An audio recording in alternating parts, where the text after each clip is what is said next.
hari amajwi yumvikana,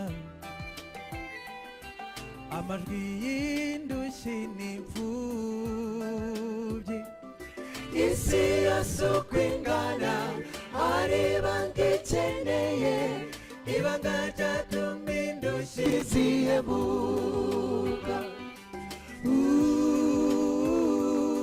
Iryo banga ni Yesu,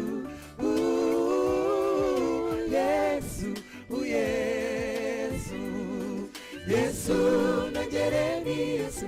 Hari ibanga muri iryo zina, mwami n'umucunguzi. Nasingizwe mumusingize. Hari ibanga mu izina Yesu. Haleluya, Yesu nongere ni Yesu. Hari ibanga muri iryo zina, mwami n'umucunguzi. Nasingizwe mumusingize. Hari ibanga mu izina Yesu.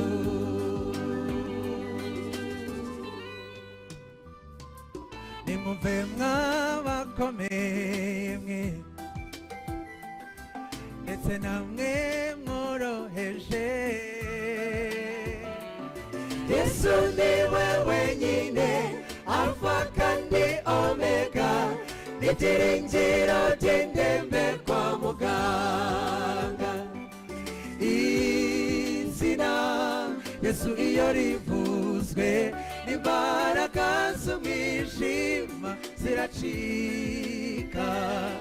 Iririmbe riraryoshye we, ribohora imbohe zose.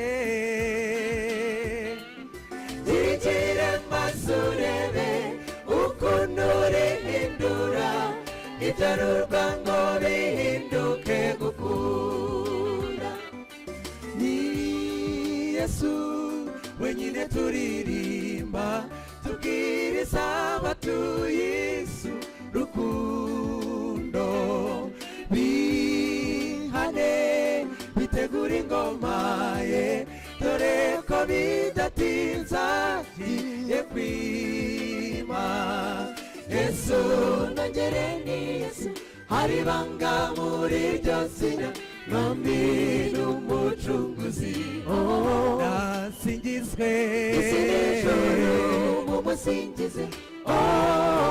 Hari ibanga mu izina Yesu. Haleluya, Yesu nongere ni Yesu. Hari ibanga muri iryo zina, mwami n'umucunguzi. Nasingizwe mumusingize. Hari ibanga mu izina Yesu. Haleluya, Yesu nongere ni Yesu. Hari ibanga muri iryo zina, mwami n'umucunguzi. Nasingizwe